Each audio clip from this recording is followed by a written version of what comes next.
Welcome to Top 5 Nintendo, where we give you top 5 lists for all things Nintendo. My name is Sam. I'll be hosting today. Here I have my co-host Jake. Jake, how are you today? I'm great. We just moved some couches out of Sam's house, out of your house. It was fun. Yeah, we had a great time doing that. But now we are here to talk about Nintendo, and today we will be discussing Baddies, otherwise known as villains, the antagonists. And we will just be going any franchise, just who our favorite villains are, maybe the scariest villains, the strongest villains. It's up for us to decide. Well, I guess I'll start with my relationship to the villains of Nintendo. I can't say that I've ever had I grew up wanting to be one of the villains or ever dressing up as one of them. I loved knowing about all the different groups, the bad groups in Pokemon, Team Rocket, Team Magma, Team Aqua. Mm-hmm. And then I also I liked Ganondorf. I liked Bowser. I liked them all. I was never specifically drawn to one. I know that some people, I have a friend who did the Jesse and James costume for Halloween recently. I think that is very cool. Yes, recently. I was jealous. So that's all I have in my immediate thoughts. What about you, Jake? Do you have a particular interest in the villains of Nintendo? It's well known on this podcast that I was big on the Pokemon anime. So, same here. The Team Rocket. I don't even know whatever came after that. I mostly watched the earlier series, but yeah, I don't know. None of them. Nintendo doesn't really highlight their baddies, I guess. Mostly, rather focus on the heroes. So nothing too tight, just casual relationships. Yeah, I suppose you're right. Well, with that aside, I guess we could hop right into what our lists are for the top 5. I can start with mine, if you don't mind. Go for it. My number 5 pick might be a bit of a hot take, but I chose Bowser as number 5. And here's the thing. Bowser doesn't really communicate. There's not much Bowser dialogue, right? The lore isn't too thick of Bowser. What really sells Bowser as a villain is the character design. Yeah. More of his attributes. Definitely. He breathes fire. He's much larger than Mario. He has a mean face. He has the evil laugh. And all. So these are all design factors, and they nail it. I think the colors of Bowser is great. He's kind of spiky. He's you could tell he's cold-blooded, right? Yeah. Unempathetic. Absolutely. I'd disagree. Okay. I think the more modern Bowser, you mentioned Bowser doesn't really talk a whole lot, but in the modern games he does, and I feel like he's not always, okay, he's obviously on my list, so I have stuff to say, but I feel like he's in the more modern games, not as, I don't know, straight up evil. Mm-hmm. He has there's a little bit of empathy for him created. I don't know. He's shown as more of a normal guy than an evil monster. Just a dude. In some ways. Okay, well, I get that. I guess I haven't played enough of the modern games to pick up on... This is where we differ, yeah. Yeah, this is where we differ. I'm thinking more of the classic Bowser. Yeah. And I get it, because in the newer games, there's more room for maybe a deeper story, more dialogue. Yeah. But I don't want to spoil anything on my list, but I have a top-down game that has a very bad guy who has deep lore. Wow. And not to flex, but... I have no idea who this could be. I know. So here's the thing. Bomberman. I cannot say. I will add that being a fire-breathing turtle dragon hybrid is a nice touch. Yeah. It's cool how they did that. It is cool. He looks very cool. And there's some familiarity to it as well, because he's kind of has this Godzilla presence. Yeah. You could definitely see those comparisons. I don't know if Yeah, it probably was in the back of their minds. I think when I'm sure you could read about this somewhere, but Oh yeah, I'm just totally like guessing at this point. I mean, Yeah. I didn't read anything. I'm sure. Yeah. And there's also, I mean, in Japanese culture, there's like the giant monster trope, and maybe he draws some influence from that. I wouldn't be surprised. I mean, he's obviously meant to be the bigger of the characters between him and like Mario, Luigi, Princess Peach. Right. But yeah, he's also low key kind of cute sometimes, isn't he? Yeah, I mean, like I said, especially in the more modern games, when Sure. he's more of a sympathetic character in ways. And then Bowser Jr. objectively cute. You can't really argue Bowser Jr. is not cute. Cute in like all kids are cute, but like also like if this was like if he was a human equivalent of a child, I'd be like, oh, like that's probably the most annoying kid. Like I feel bad for anyone associated with this kid. Like, he probably sucks. But yeah, I mean, you're probably like right. he seems like kind of a twat to keep it clean. Well said. Well said. That's about all I got. I mean, I want to have an honorable mention, being this is my number 5. Go for it. I always thought Meta Knight was a pretty cool villain. There's a little more backstory, I feel like, in the TV show. In the game, he's just kind of like this cool bad guy. Yeah. And he kind of fits that like the cute villain type of thing. Yeah, definitely. Not too scary. He's got a mask. He's got a sword. He's really quick. Like, he's likable now. Yeah, it's kind of difficult to get into the Kirby ones because like there's not a lot of continuity or even lore in Kirby. Oh, so it's hard to really relate to them, but definitely a cool character. Yeah. The Kirby characters are always like, what's their design, and like what's their like ability, like what are they doing to attack? Right. So I mean, if we're talking about Meta Knight, of course we have to throw in King DDD as well with the hammer. And he's this like Emperor Penguin. I'm just putting this together actually now that he looks like a king and he's a penguin, so maybe he's an Emperor Penguin. But how do you feel about that idea? I've never seen him as a penguin, but if you were to relate him to like an animal, he looks closest to a penguin. I always thought it was like he's obviously a penguin, but I never thought that. Wow. Okay. But I mean, I never thought about him in that way either. I just thought he was like Kirby is just a blob. I thought he was just like he's not anything. He's just a guy, Sure. Kirby's a circle. Meta Knight's a circle. DDD's not quite a circle, but still circular. Okay. Honorable mentions aside, Bowser's my number 5. Feels a little stock to me, but he has a nice design. Breathes fire. I'm cool with it. What about you? My number 5, well, you just called it actually right before we started recording, but Majora from Majora's Mask. The Zelda franchise, for those who don't know. Just a really evil, scary guy, scary character. A lot of like these Nintendo baddies like aren't really like all that bad per se. They don't scare you. They're not very frightening.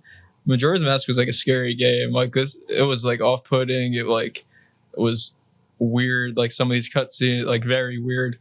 Definitely like a sense of like, yeah, I don't know, like a sense of dread, perhaps. Dread's a good word, especially with the whole time thing going on in that game.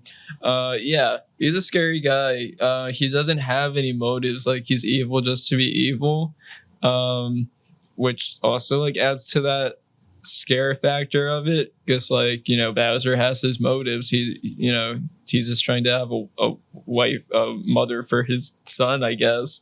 It's kind of weird, but like Majora is just evil for the sake of being evil and like enjoys it, which is like pretty scary. He's smart. If Link didn't happen to show up, he had a foolproof plan. He would have like I think destroyed the planet. Or at least the city. So I have to come clean and just admit that I haven't played the game pretty much at all. I mean, I've seen people play the game, but I have no voice in this matter. Yeah. So I mean, the whole thing is like he locks up these giants and wants the moon to crash into the planet, which I guess isn't Earth, but whatever. It has been like at least a year and a half or so since I played this, so like, I don't remember all the specifics, but pretty much like he would have like crashed the moon into the planet and killed everyone was the plan, and if not for Link saving the day, obviously, like he had a foolproof plan, he would have done it, nothing would have stopped him, just pure evil. Pretty scary to think about. Again, a very, very, especially for Nintendo, a dark game, so that's why he's up there for me. Honestly, like this is a low tier, like this is a hot take, but low tier Zelda game for me. I didn't, I wasn't that huge on it. A lot of people, it's like their favorite Zelda game.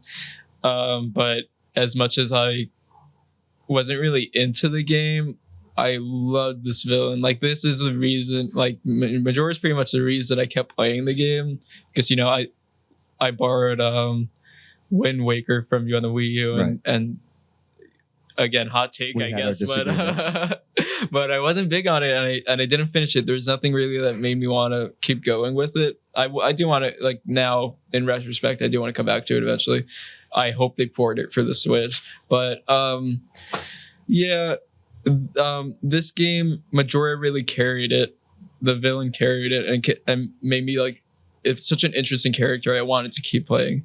But yeah, I don't know. I don't want to keep talking about, like, there's not a whole lot to say. I don't want to keep going, but yeah, I can't really contest that, right? Honestly, fair enough. I will say is that I know Majora's design, and it's great, and obviously the mask has this great imagery, and it is spooky looking. There's nothing really much like it, and the color palette with that, was it like the purple and red? I'm colorblind. Yeah, what am I talking about? It's delicious. Okay, well, moving on. I will now share my fourth pick.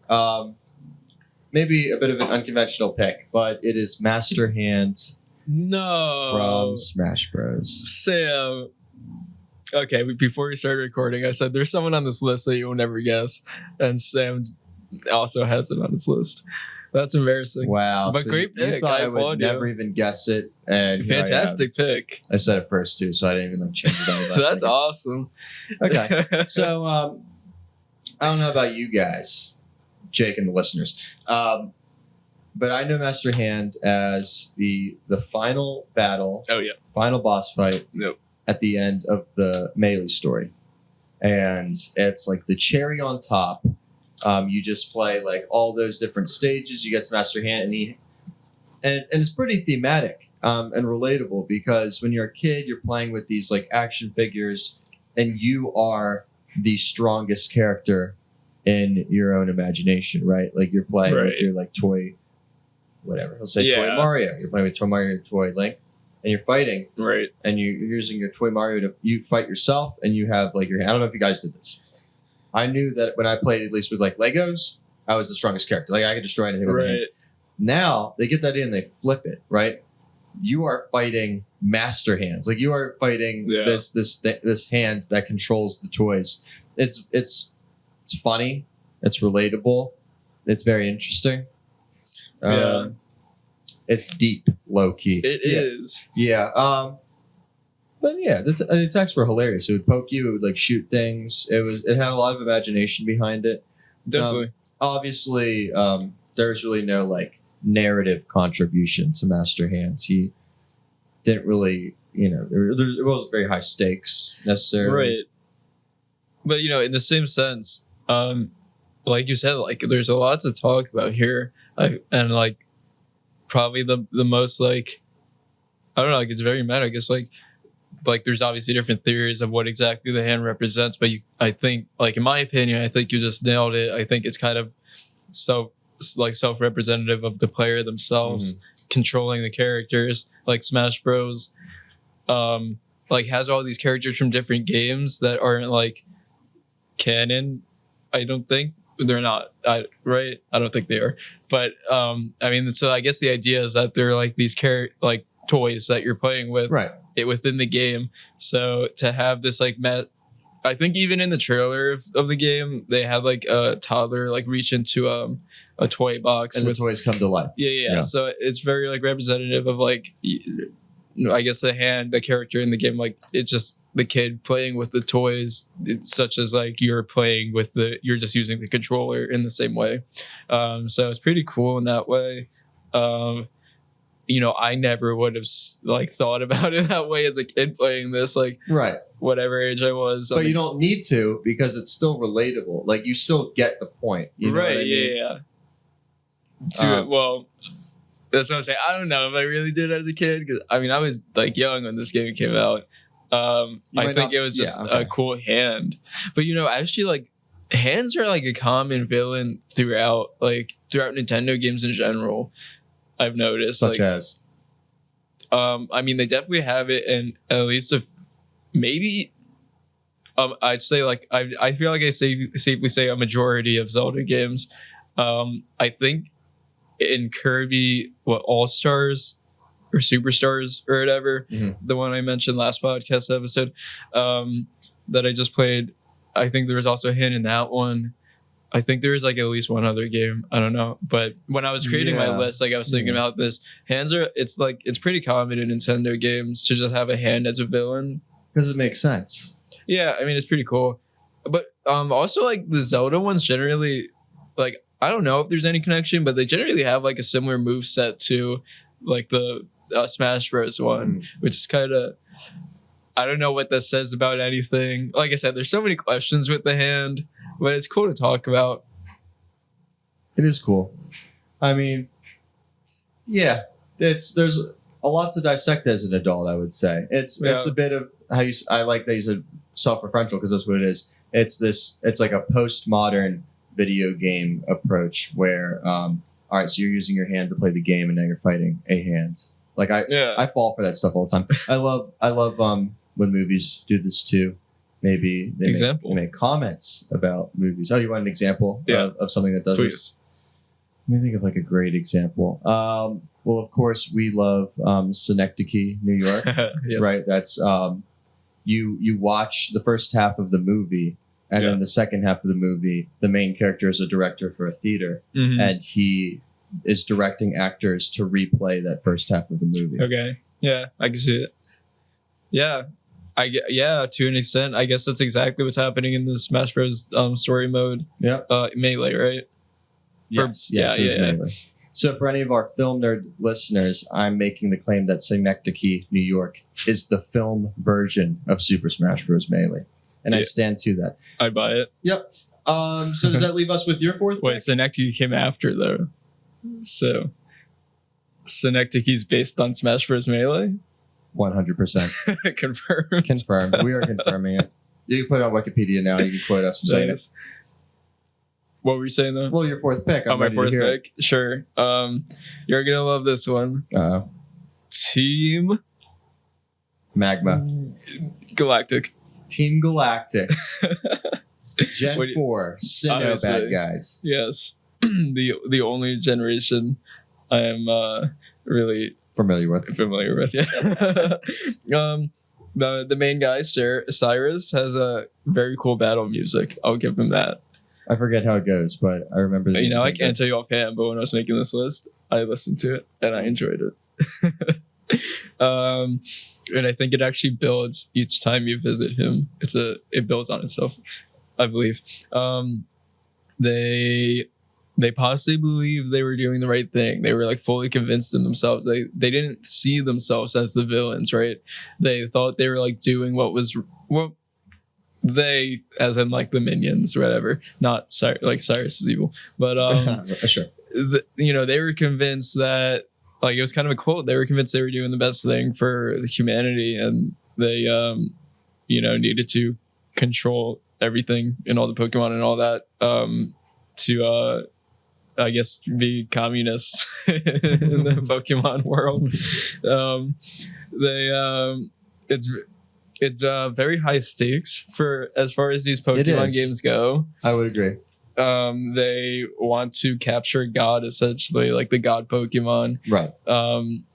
Which is as high as stakes as you can really get. So refresh me on it. Was their primary objective was capturing What's the two? Giratina. Palkia and Dialga, and So there's Palkia, Dialga for Diamond and Pearl, and then in Platinum, I think. Yeah, Giratina. Dude, I just saw a Platinum brand new quote unquote case on eBay going for $60, like without the game, just the case, the DS case. Like that's absurd. So it is absurd because it's just the case. Now here's the thing: $10 it'd be mine right now. Yeah, because I have the game. I just have the cartridge. Right. I would love the it's case. nice to have the case. I mean, DS prices, like games, not even the consoles, but the games are like outrageous right now, especially like 3DS and like the newer DS games. Well, I know that Heart Gold and Soul Silver, a lot of the reason because people just really loved those two games. They're going for a good bit. I mean, especially if you have it with the case. Yeah. It's weird though, because it doesn't usually come this quick. That like it's not that old, right? The DS isn't that old. Sure. It's not usually this quick that it's kind of off topic, but the prices would like go up. Whatever. Okay, $60 that got me though. That was kind of that's absurd. $10. You're right. That sounds whatever. Okay. I mean, yeah, I don't have a whole lot to say, but I didn't like. And I feel like we don't usually talk about what we don't like, but I didn't like how like, I don't want to say dumb, but dumb. Like they're dumb. They're all dumb. Like when you talk to them and battle them, like they're so obedient, but not also like they're obedient, but they also like do random stuff that no one asked them to. They like blew up a lake at one point in the game that like when like how does blowing up a lake help you capture the Pokemon? Right? Like it has nothing to do with anything. They just like do dumb stuff and don't seem very intelligent when they talk to you. Right. So that's kind of always been the thing about Pokemon is you play the game. Obviously, they want to appeal to kids. You can still enjoy it as an adult. It's just the nature of the Pokemon battle. All right. So there's a bad guy, right? Part of a gang. You beat their Pokemon and they say shucks and go home, right? That's always how it's been. Yep. They're trying to take over a building. They're trying to blow up the lake. Yeah. You beat their Pokemon, they say, oh shucks, I go home now. Right? They run away. They all go. They all go together. I mean, it'll be like a whole building's worth of Team Rocket or whatever. Yeah. Well, you beat them, they're just like, all right, well, one at a time. We'll fight you one at a time, make it even. Right. Let you heal up in between battles. I mean, so you kind of just kind of have to go with it, I guess. I mean, it's a little cheesy. Yeah, like there'd be no game. Like it's a vehicle to do the Pokemon battles, right? Right.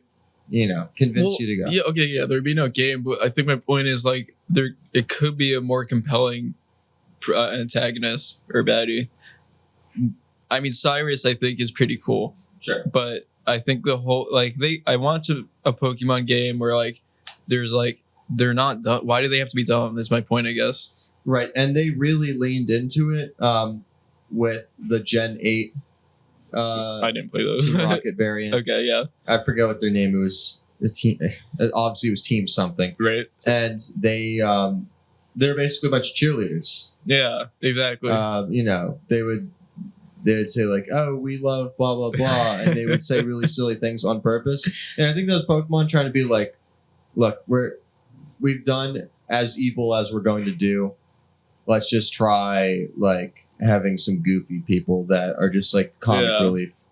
And I probably am on your side where I prefer a little more just a little bit higher stakes maybe. Yeah.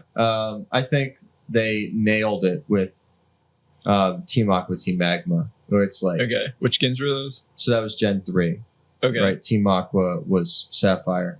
Team Magma was Ruby, and then Emerald, there was both. Yeah. And so now you have a little bit of like rivalry, a little more depth to the lore, I suppose. Okay.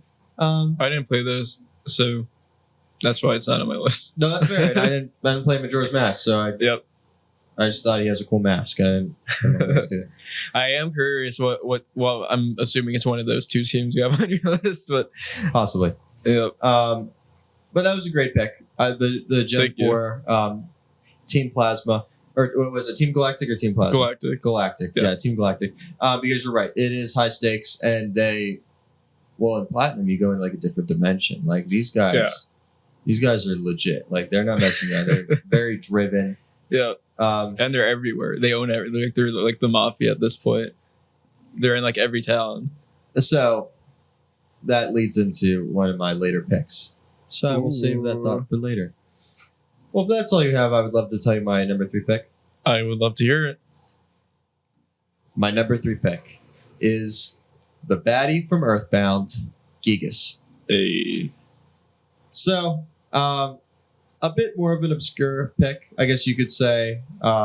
He doesn't have like a super iconic shape, I guess. I mean, I'm thinking like Bowser.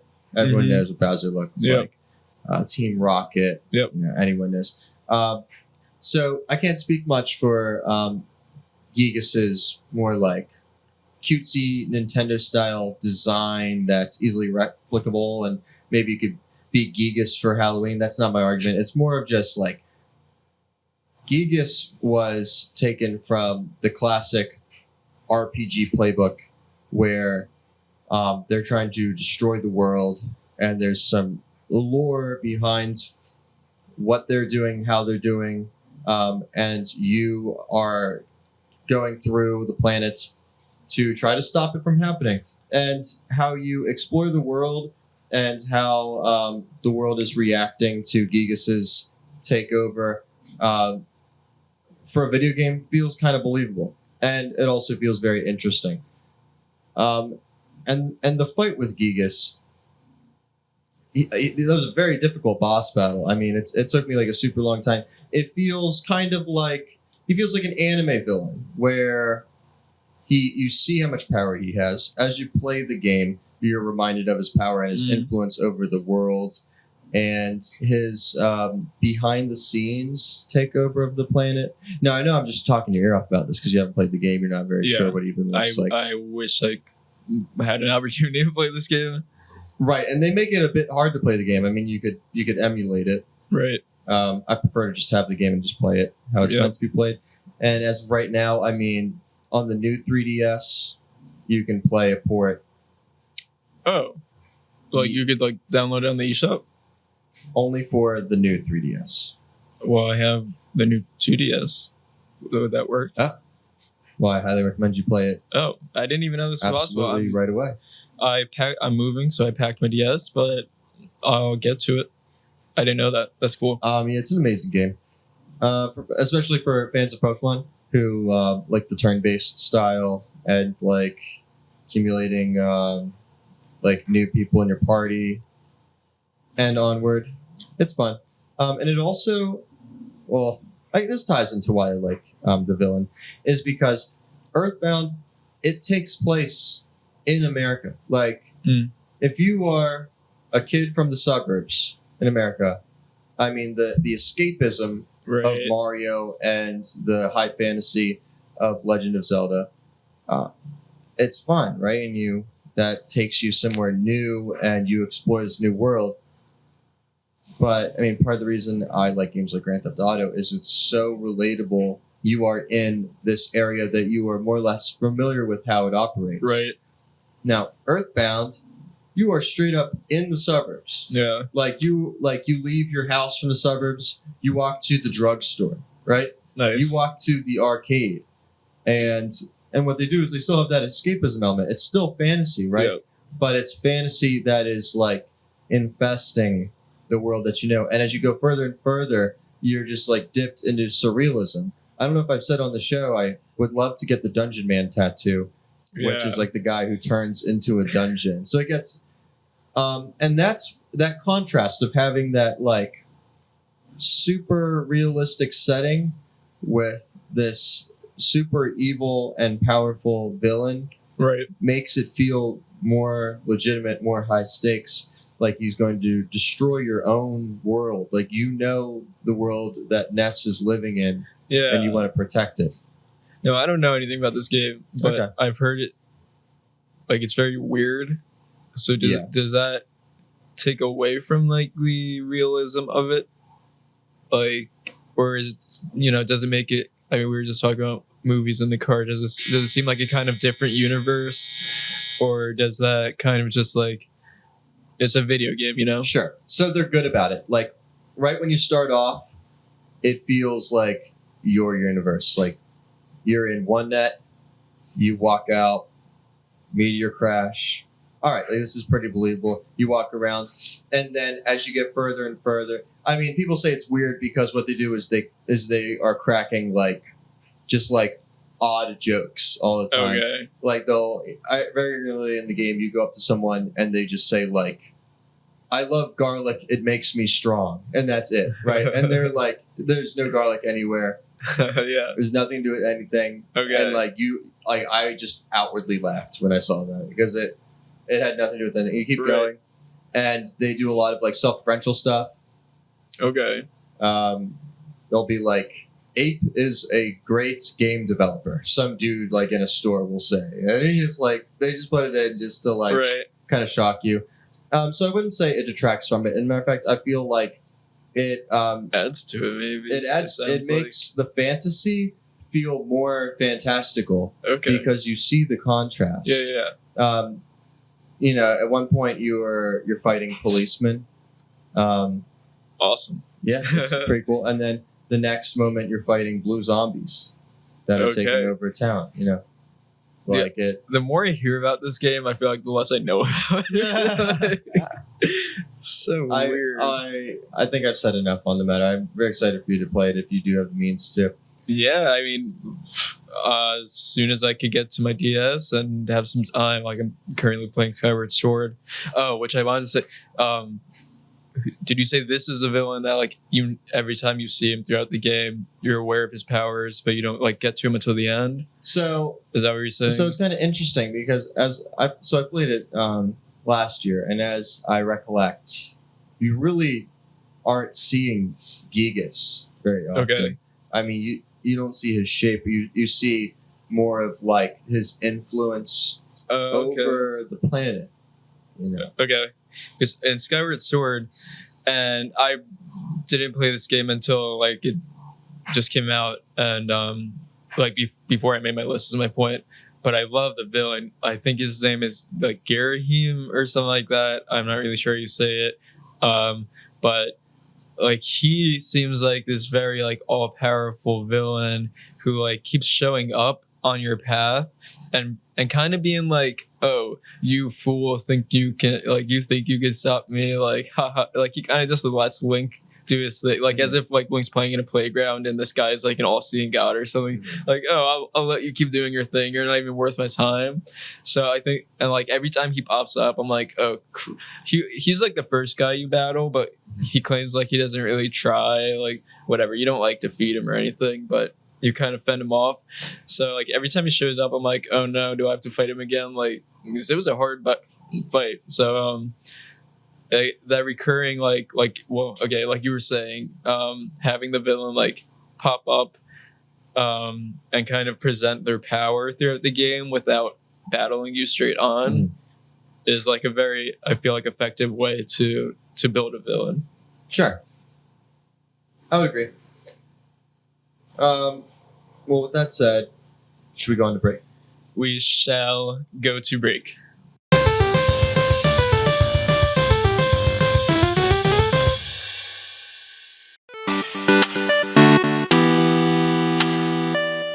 Welcome to our new podcast. Welcome to our new podcast. This isn't working. Agreed. I think we're going to have to do it turn by turn. Well, now that you mention it, we are a brand new RPG video game podcast. Our very existence hinges on turn-based gaming. So join us on the Turn by Turn podcast, where we'll be talking about Pokemon, Fire Emblem, Golden Sun, Shining Force, Mother, and so many more. It's your turn to come and join us.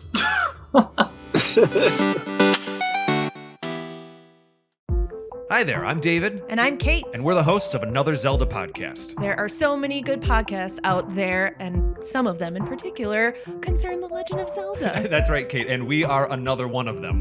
That is actually the name of our show, Another Yes. Zelda podcast. And in our show in particular, we talk about some of our favorite dungeons, characters, boss battles. We have top 10 lists. Yeah, we do deep dives on game design and production aspects of the different Zelda games. And we talk about our own experiences. We do some review episodes, talk about our challenges, our struggles, and our victories. That's right. Really just almost anything that has to do with Zelda, we like to talk about it. A new episode comes out every other Friday, and you can subscribe to the show on Apple Podcasts, Google Play, and YouTube. And you can also check out our episodes on our website, anotherzeldapodcast.com. That's right. All right, we will see you there. Okay, bye.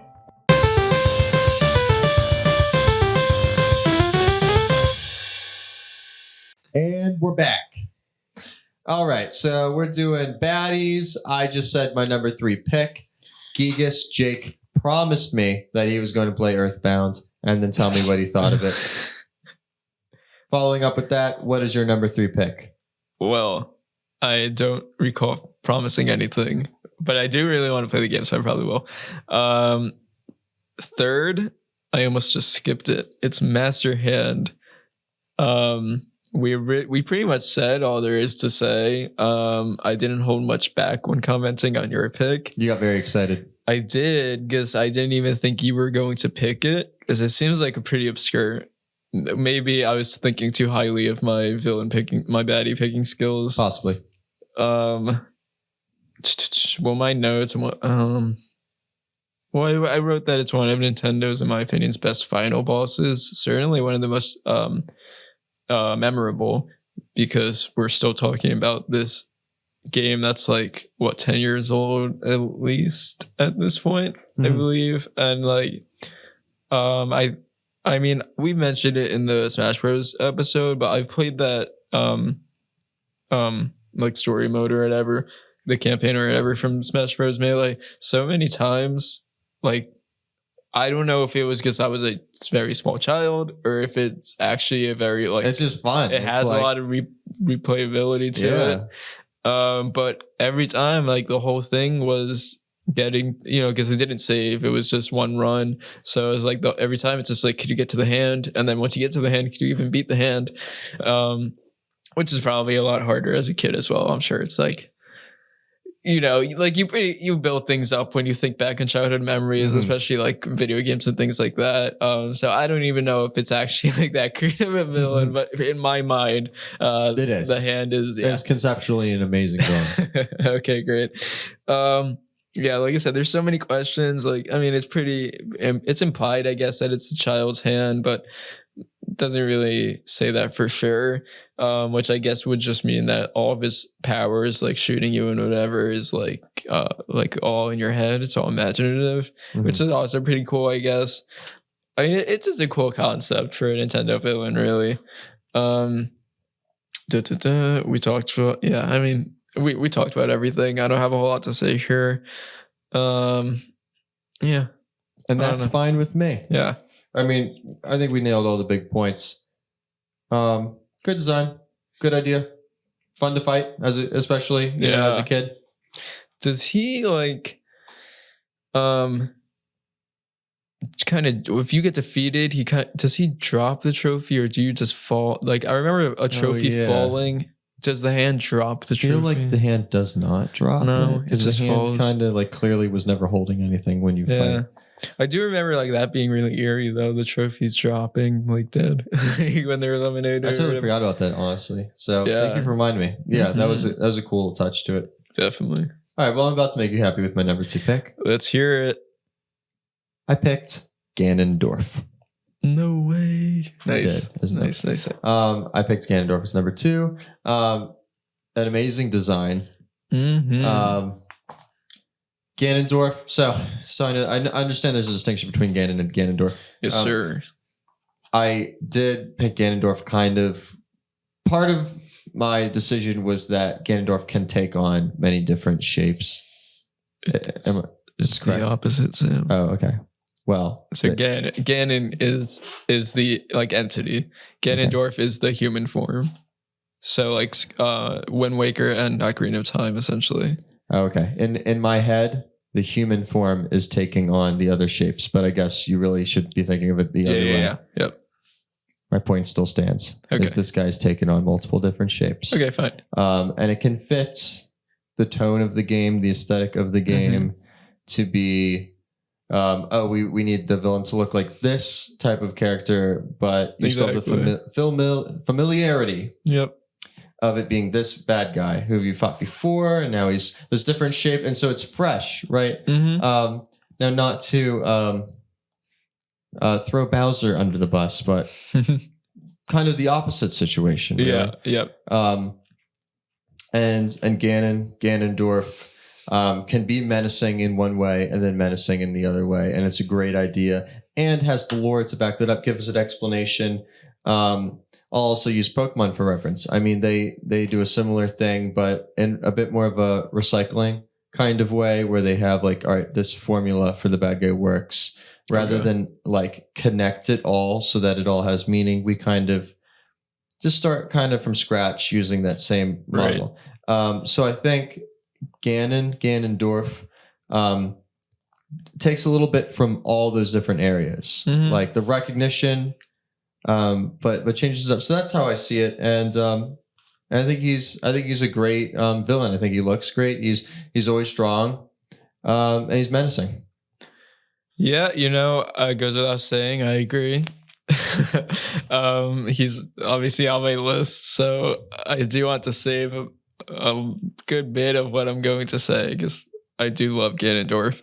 But I think even if you're not the biggest Zelda fan, Ganondorf is like, especially like the human form, if we're talking about Ganondorf strictly, is like a pretty, at least in Ocarina of Time, a pretty relatable character in a way. Like he's pretty, like when he's introduced, like he's a human, he's like a friend of the king. He like is, Link is aware of is aware that he's evil, which gives like what do you call it? Like what's it called when like the audience is aware of something that another character is? Tragic irony. There you go. Okay.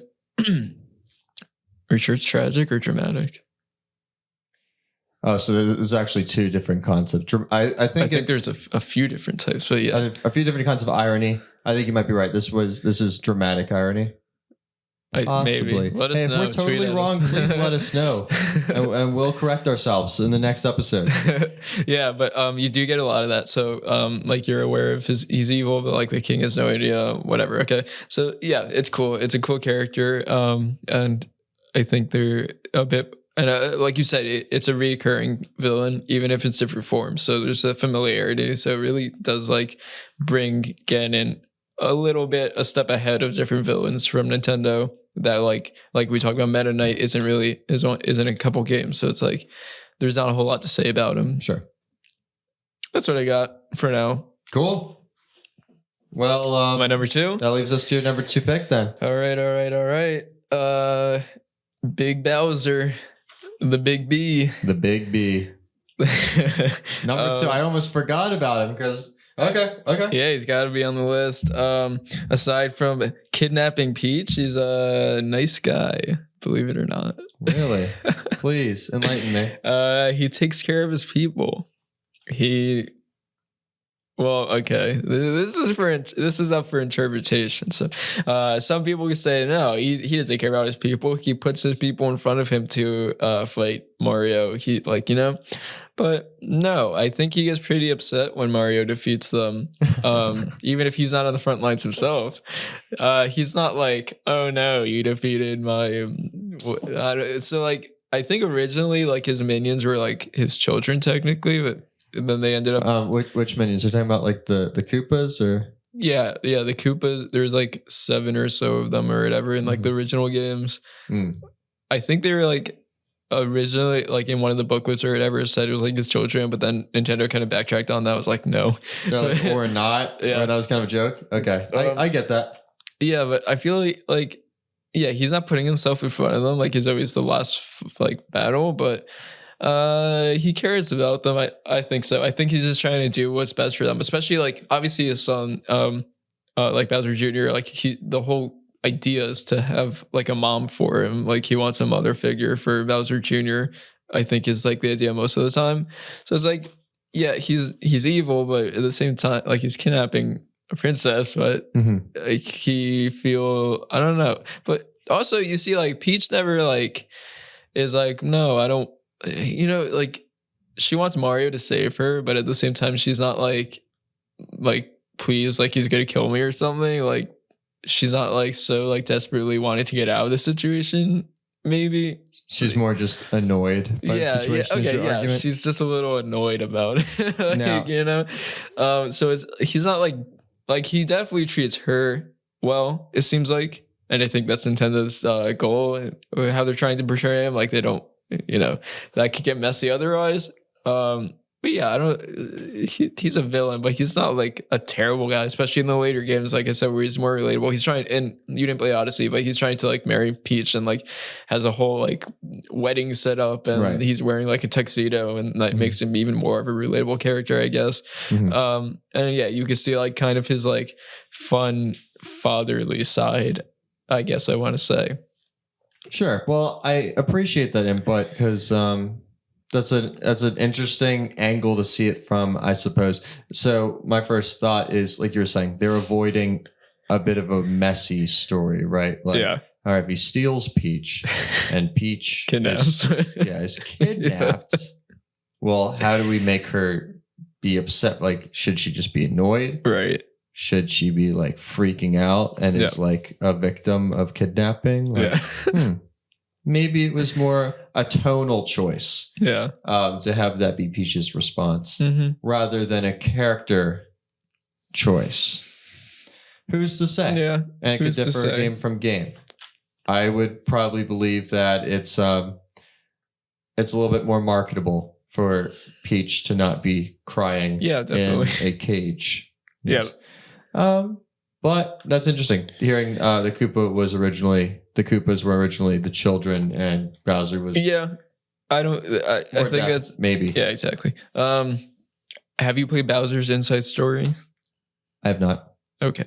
I played that one very, very long ago on my DS. I don't remember a whole lot of it, but I do remember Bowser saves the kingdom in that one. So this is, I think, further supports my theory that he's not all that terrible. Like, why would he save the kingdom if he didn't care about the kingdom, right? Sure. So I think he does care. He just like wants a mom for his son, and he wants Mario to back off. Does that make him an awful guy? Probably, but I don't know. There's some human qualities to it. I can get behind that. Okay, thank you. Yeah. Also, he pretty much defines every Mario game. So this is what I was just saying about Ganon, where Ganon's like in most of the Zelda games. Bowser's in all of the Mario games, maybe.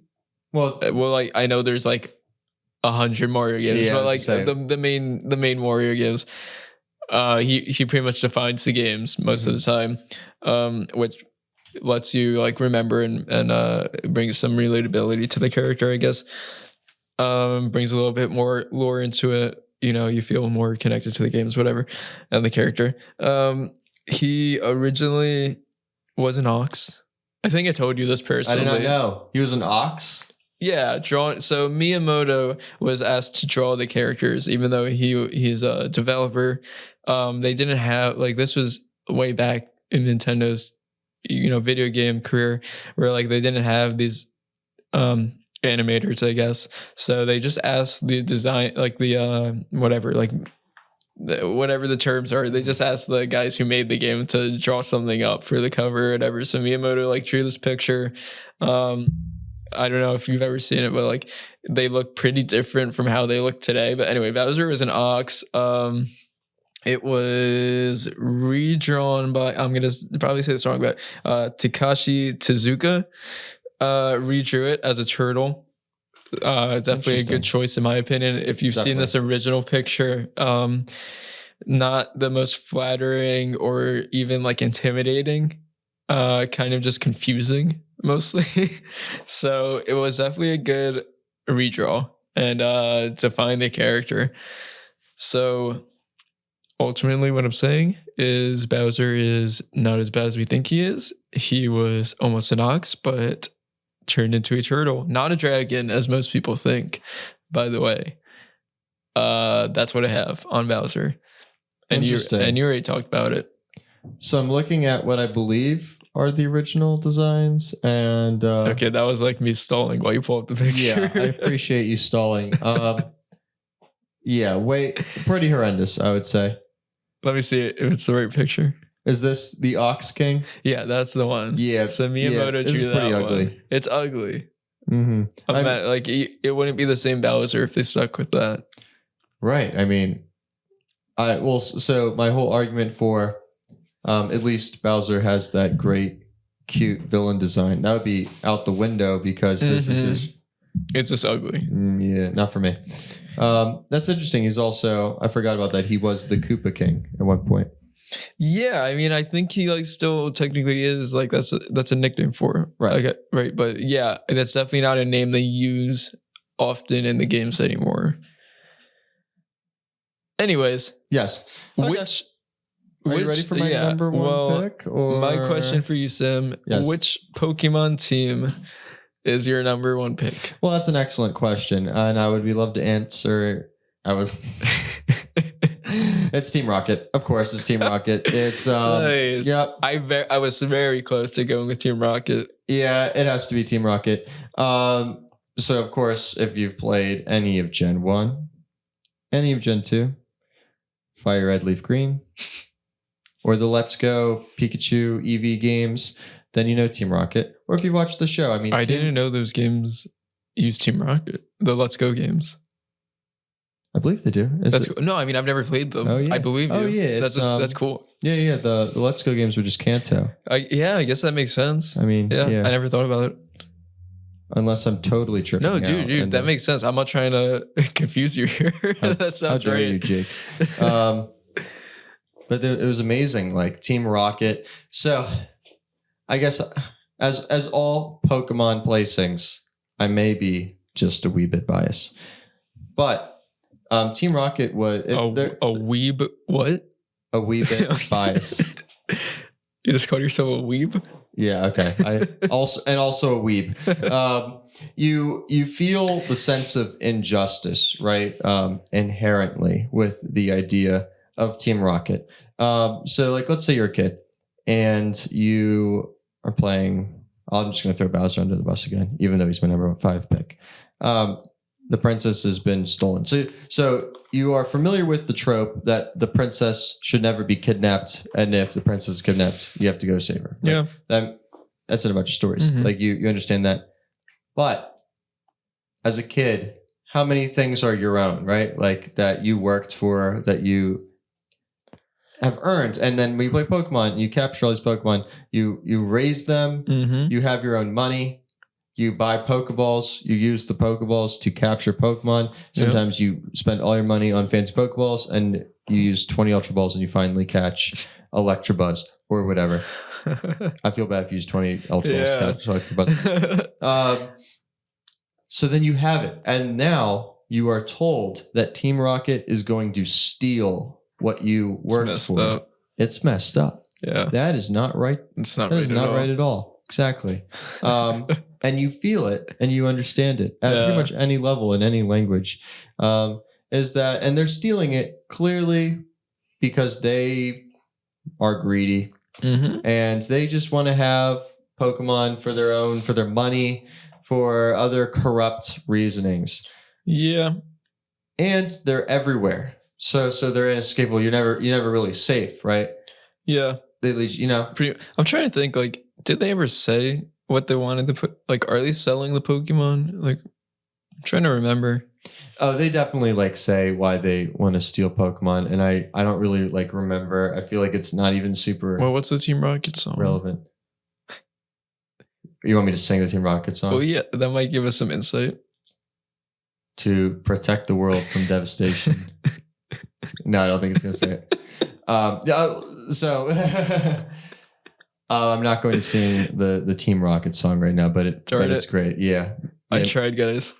Maybe I'll surprise you by the end of it when I have all the words pulled up. Uh-oh.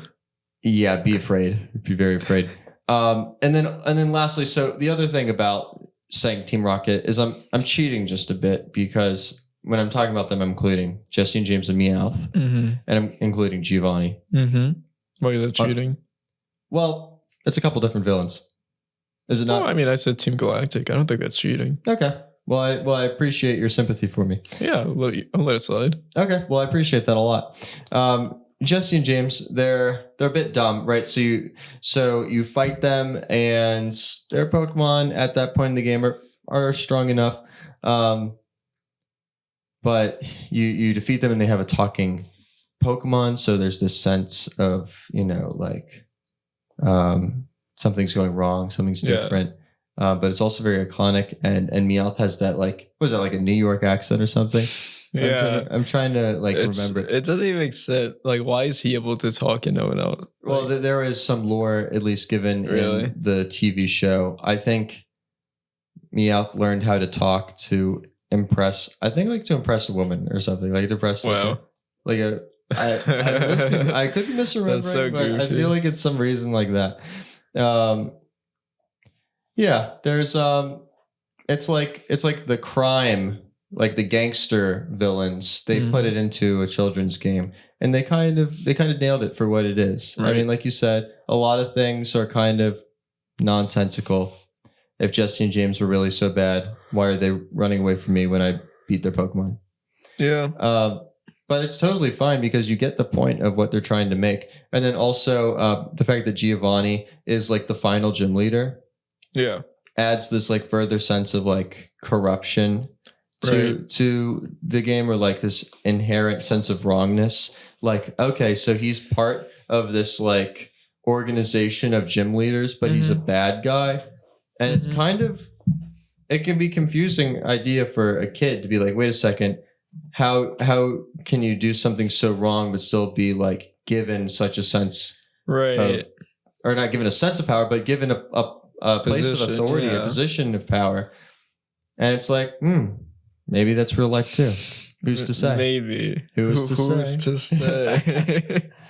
And it's a very cool idea. And then of course this goes on into you play the Gen 2 games. It's the reoccurring enemy for Pokemon. And and also the designs are amazing. Like I said, I have good friends that for Halloween they were Jesse and James, and it's very recognizable. It's the R uniform. Wait, was this the friend with whose name starts with the C? Who I don't want to This is the friend who starts with a C. Oh yeah, I think I saw these pictures. That's cool. Yes, they nailed it. Yeah, they did. Congratulations. The hair, I'm talking colors again. Well, you just gotta roll with me. The blue and reddish thing is also fun and anime tinged, and iconic. The swoopy hair. I'm all for it. Yes, please. Definitely. I think the thing I remember most from Pokemon Leaf Green is when I don't remember the names of the towns, but you're in one of these towns and there's no way to move forward really, but whatever, you have to do something, and then it triggers this thing where Team Rocket ransacks this house and then blows up the back of the house, which lets you you ultimately have to go through the hole in the house to keep moving forward. Yes. But as a kid, I was whoa, what happened? What happened here? That was so insane. I believe that's Cerulean City. That's the second gym leader. I have no idea. Yeah, there's a hole through their house. And it's interesting because you'll be going through a town and you want to progress and you're not sure where to go. It seems like everything's blocked off.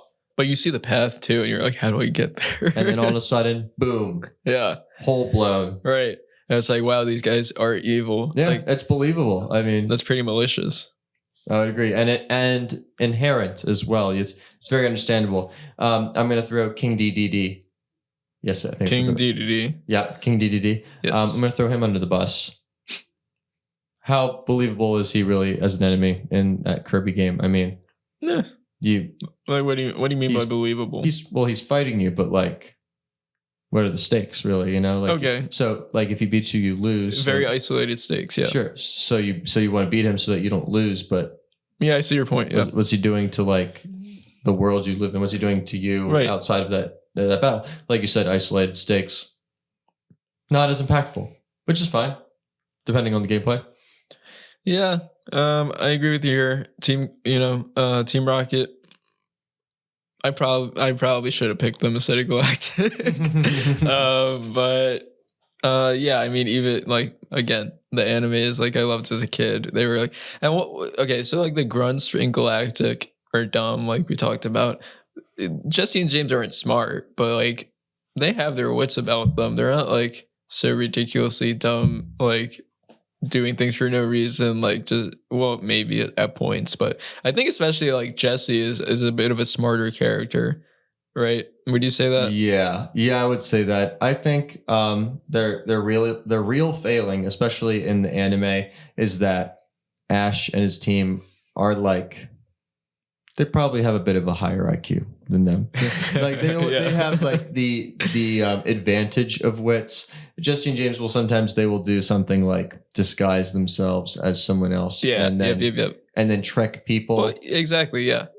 But they're just pulling tricks. I mean, if Ash and Misty wanted to disguise themselves, which they've done too, then what I'm saying, like from my recollection, when they did dress up, Ash only recognizes them because he knows who these guys are and what they do. Right. So like I think they do fool most other people with these disguises. Sure.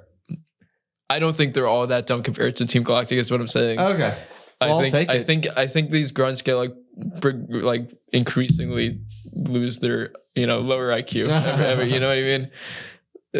Yeah, I mean most likely considering those Gen 8 villains were not top 3 smartest.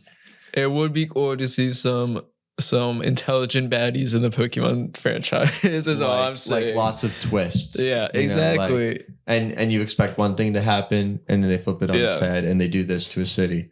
Like, if you imagine this, you beat a gym leader. Well, I'm going to have like some listener be like, oh, you forgot about this moment in this game. But imagine you beat a gym leader and you're just like, oh, what a great day. I just got my 6th gym badge. Right. And you walk out and the town is like covered in fire, covered in smoke. It's painted blue. You know what I mean? Like, like I would love a group that would do that, and that would be sick. And I really don't want to say anything remotely negative on my number 1 pick.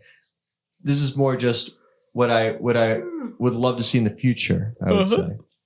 And this is a perfect segue to my number 1. A very intelligent man, Ganondorf. And I want to make the distinction here, not Ganon, because Ganon is, as we discussed, the entity that could be different forms and whatnot. Ganondorf specifically from Ocarina of Time, I think is like the greatest villain ever made. Like I said, we know he's evil, but in the beginning, the king isn't aware. He essentially like infiltrates the castle, tries taking over Hyrule, and he tries like kidnapping Zelda at some point and then Zelda throws you the ocarina or whatever.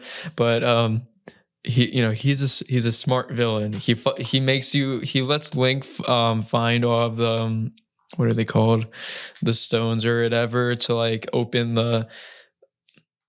Wow, dude, I'm shame on you. Honestly, there's like the 3 stones to get to the Master Sword essentially. So he lets Link do that, and then follows him into the castle and tries taking the sword.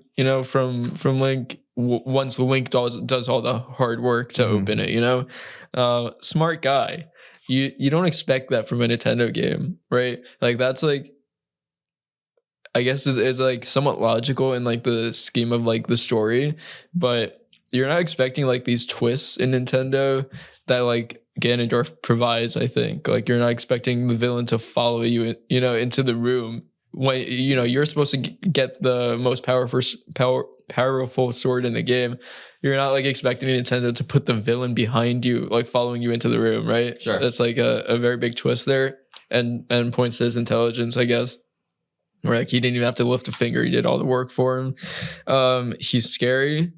He is a person like personification, I guess, of evil, of malice in the more recent games. He's a huge dude. He has the biggest horse in town.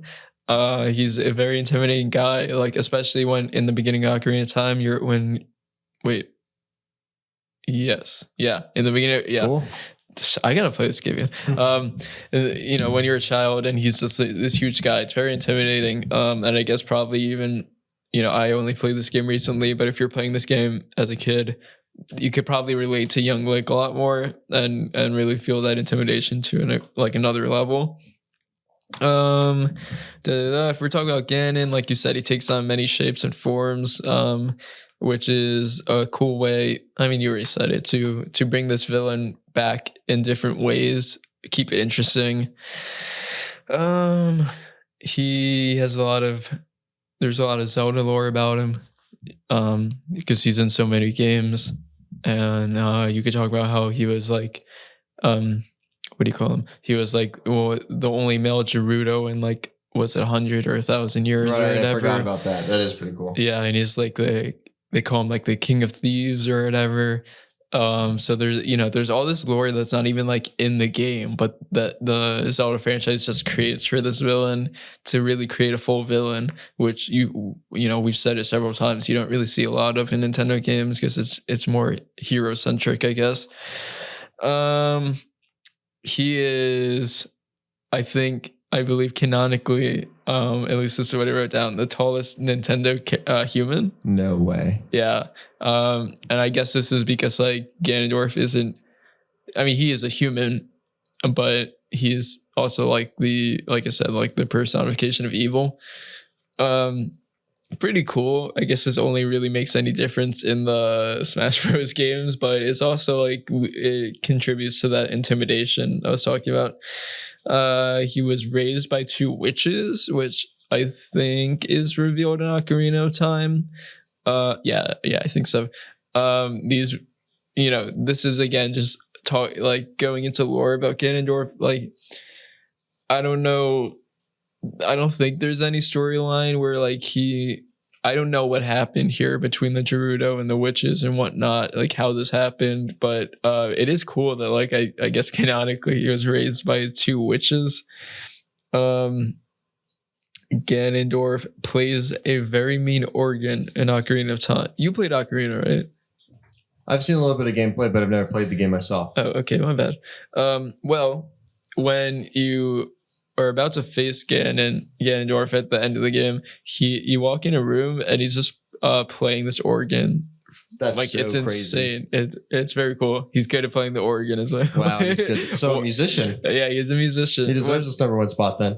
Exactly. I mean, Zelda games in general are very like music centric. Has a lot of music going on, especially like obviously Ocarina of Time, because without saying, but to see this villain, like I guess again points to his intelligence. Like who knows how to play an organ? What villain plays an organ? A smart one. So much culture. Exactly. But look up the video. It's a really cool cutscene, and it's a great game. Only okay, this is I didn't read this anywhere. I didn't look this up, but I was thinking about it. I think he might be the only Nintendo villain who like canonically wins against the hero in there's the 3 timelines that Zelda splits into, and one of them is the Fallen Hero where Ganondorf defeats Link. So I think this might be the only case where like canonically a villain wins. Wow. Which is pretty darn cool. By the end of the game, the villain wins. No, I mean when you're playing Ocarina of Time, so the time split, for those who aren't aware, is essentially the end of Ocarina of Time. There's the Link defeats Ganon, which happens in the game. Obviously, if you're playing the game, you're going to defeat the villain. And then there's a timeline where, Link defeats Ganon. He's trapped in the whatever, like they trap him. What is the third one? Why am I forgetting? Dude, this is embarrassing. Why am I so frustrated? I'm just shaking my head at Jake right now. Yeah, okay, well, whatever. There's a Fallen Heroes, the third timeline where we're in this final battle of Ocarina of Time. Oh, okay. Oh, duh. Because there's okay. So there's the young Link and then the adult Link in Ocarina of Time. So there's the one where at the end of the game, Zelda brings you back to your childhood, so you can live your childhood again. Well, not again. You never lived it. Is the point? So there's the childhood, the young Link timeline, adult Link timeline. In both cases, you defeat Ganon, and then there's the timeline where Ganon defeats Link. So that's the Fallen Hero timeline. It doesn't happen in the game because you beat him, but in games afterwards, that's the lore that is told. So yeah, only villain who has canonically defeated a hero, ? Very interesting. If you listeners are aware of any other instance of this in Nintendo, like I can't think of any, but maybe, I don't know. Let us know. It'd be cool to hear about it. That's it. That's it for me too. Yeah. I suppose we have to find the real top 5 now. Yeah. Well, that was an excited That was gross. You really want to know this top 5. Yeah. We both had Ganon, we both had Bowser, we both had Master Hand. So I think you even admitted that Team Rocket was the real pick. Yeah, I'd prefer Team Rocket, I think. So I'll give it to you. I'll allow Ganondorf number 1. Yo, as it should be. But then that would really require Team Rocket to be a 2. Yeah, I'm not happy about that. Although it would be required to be 2. According to just my notes, just the proof. Where do you want Bowser if we agreed to this? So I do have Bowser at number 5. Yeah. I had Bowser at 2. So somewhere in between. I mean, I don't think you're gonna agree on Gigas. No. And it would be tough for me to agree much on Majora. Right. So we're at a bit of an awkward situation there too. A little bit. Well, we're eliminating Team Galactic. Okay, what if... Where did you have Master Hand? I had Master Hand at 4. Oh, I had it at 3. Okay. Well, Ganondorf, Team Rocket, Bowser, Master Hand, and then... I think Majora would be 5 if I'm giving you Team Rocket at 2. I think Majora is definitely... So also, I give you Ganon at 1. So there's the trade-off there. Yeah, but you agree that Ganon is up on this list. Yes. I don't agree that Team Rocket is up on this list. All right. I think we'll find the most common ground on Majora's anyway. Because I agree. I know of the character. Yeah. You even know what it looks like. I have no idea what... I don't even know the name. What is it? Gigas. I don't know what Gigas looks like. I don't think many of our listeners would probably know. Let's just toss them a bone. I hear judgment now from you. No, dude, right. I want to play the game. I'm excited. Ganon at 1. Team Rocket at 2. Ganondorf, rather. Ganondorf, rather, at 1. Team Rocket at 2. Master Hand at 3. Bowser at 3. Okay. It's a little high. But do you want to switch the two of them? Come on, it's Bowser. It's Bowser. Yeah. That's Bowser. Okay.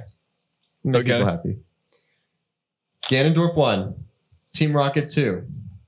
Bowser 3. Master Hand 4. Yes. Majora number 5. There you have it. That is the official list of top 5 Nintendo. That is definitely the official list. 100%. If you guys disagree with us, how does it feel to be wrong? No, tweet at it. Well, you're hosting. You say these things. So I think we're going to start including our Instagram handles for the listeners. Yeah. Okay, well, Jake, what is yours? You don't know it? Oh, our Instagrams.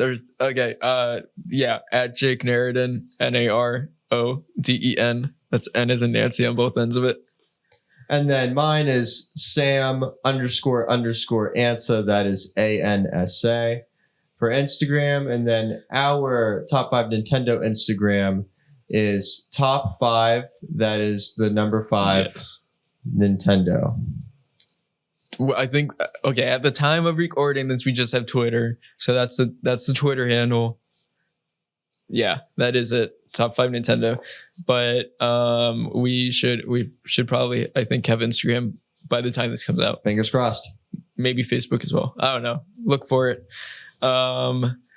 Email if you're interested in emailing us. It's the same thing. Top 5 Nintendo, but it has pod on the end. So at top 5. Not the at. I always do that. Top 5 Nintendo pod, the number 5 at gmail.com. All right. Take us out. Well, thank you for listening. This is Top 9. This is Top 5 Nintendo. I'm Sam. I'm Jake. Have a good one. Bye, guys.